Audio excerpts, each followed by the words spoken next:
Hello and welcome back to my channel. My name is Mayra and today I'm going to be sharing with you the roller coaster experience that was purchasing my home.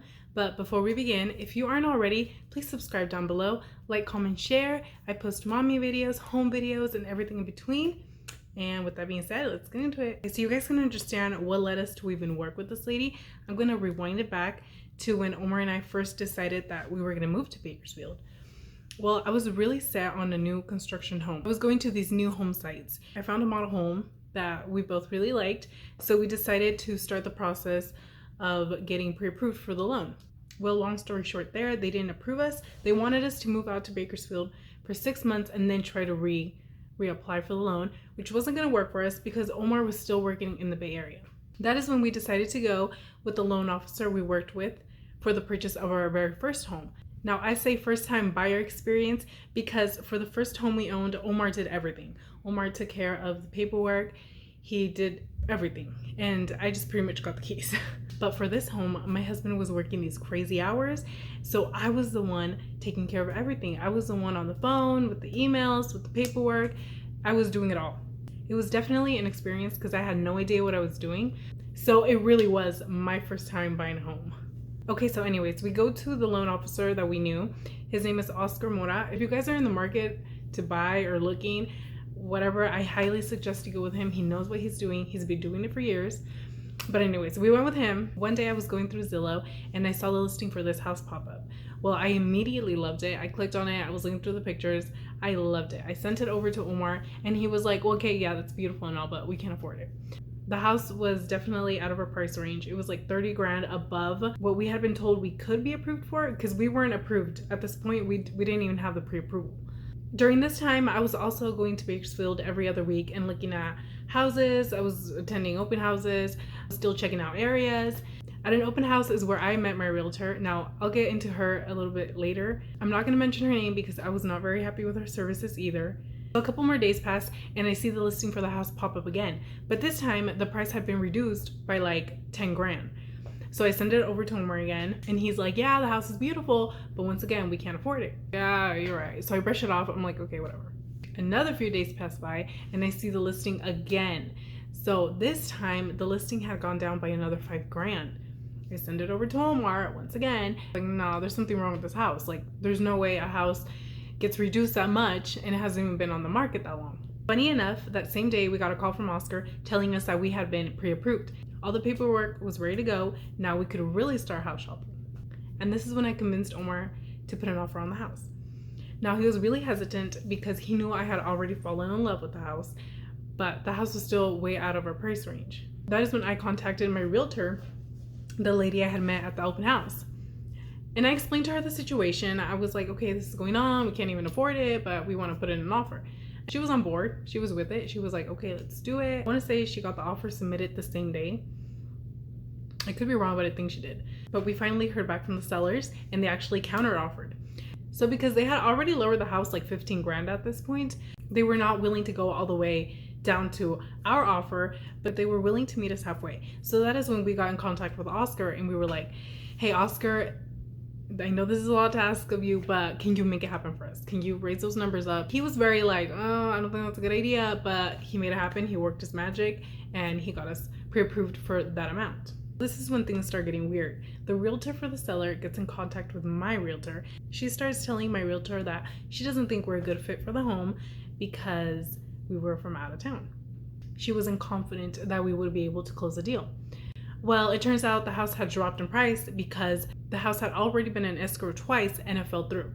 She was telling us that she was super frustrated that that had happened and she wasn't willing to let it happen again. I should mention, this lady is like a heavy hitter in Bakersfield. Like, this lady is selling $1 million homes out here.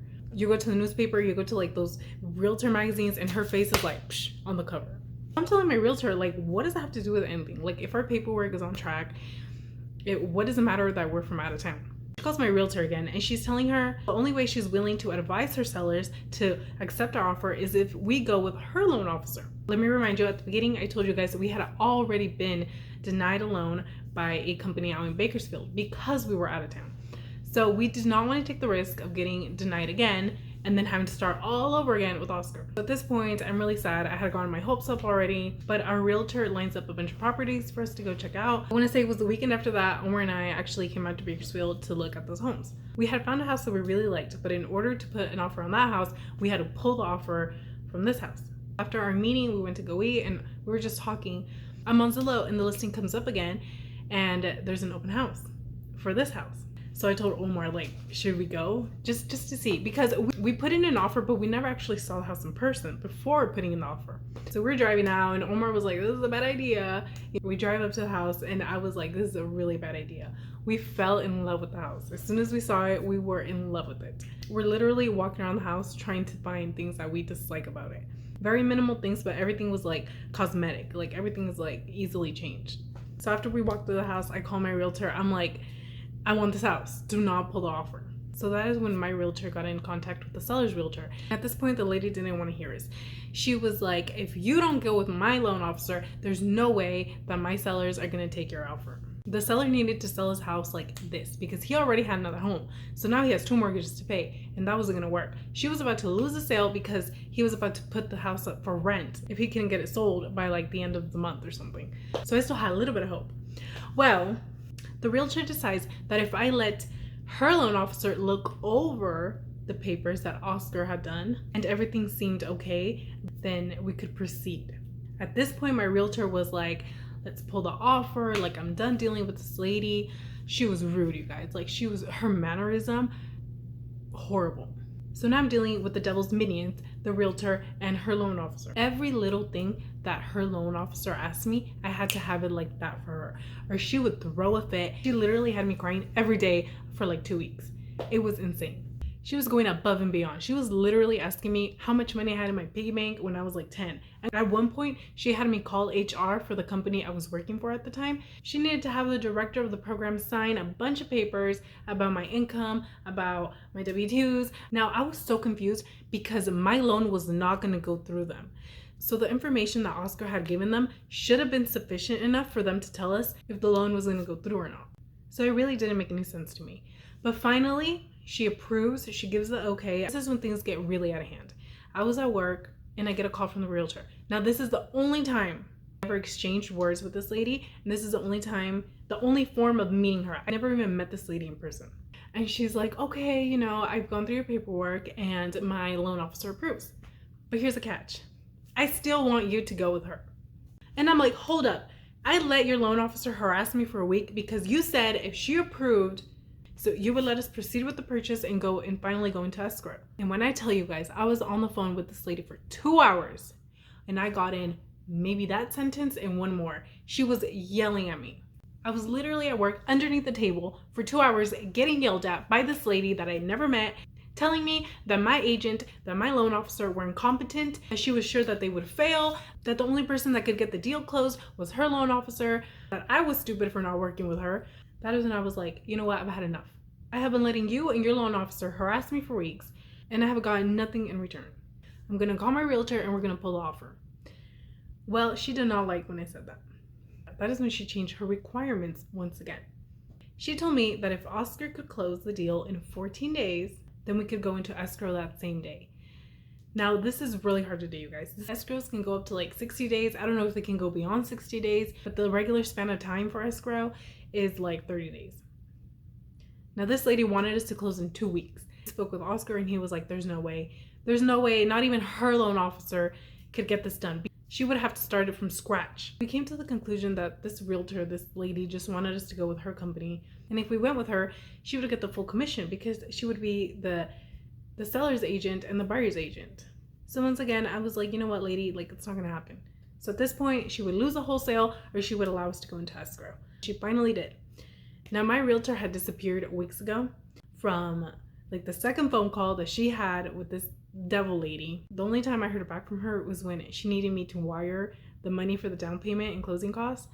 And that's about it. You know, and our loan officer, being the angel that he was on vacation while getting our loan to where I had to be. I felt horrible. I'm like interrupting this guy's life just because I couldn't let go of this home. At that point, I was like, I'm super selfish.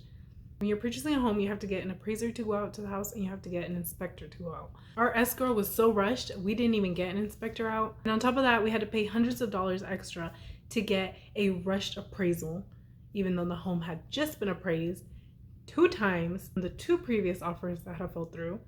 But finally, after all the headaches, all the sweat, all the tears, on July 11th of 2019, we closed on our home, we got the keys, and our life was finally getting back on track. The purchase of this home meant that my girls finally had a home again. I don't want to cry. Why am I getting emotional? Our first night here, the girls were so happy. They were running around going crazy. We got here at like 11 p.m. and they still had all this energy. They were so happy. Like they knew. We knew, they knew that this was our home and this was the house they're gonna grow up in. And I'm just so thankful. Buying a home, especially if it's your first home, is super stressful, super hard. But if you have the right team who have your back to work with you, then it's definitely gonna make your life that much easier. Like I said, I never met this lady in person. I never exchanged words with her again after that phone call. Honestly, I still see her face everywhere and it makes me so mad because she speaks so highly of herself. And it's like, no, I know who you really are. I know the type of person you are. I know how manipulative you can be just to get a sale, and it's really sad. Especially when your job is to work with people, or anybody for that case. You should never belittle anyone because of the title you have or because of, you know, whatever kind of job, whatever kind of money you're making. Everybody's human and everybody should have human kindness. Well, I hope you guys enjoyed that little story. If you are in the process of buying a home or any kind of similar situation, hang in there. It gets better. Persevere for what you want. Once again, if you haven't already, please subscribe down below. If you like the video, give it a like, comment, share, all that fun stuff. Thank you so much for watching, and I will see you guys very soon.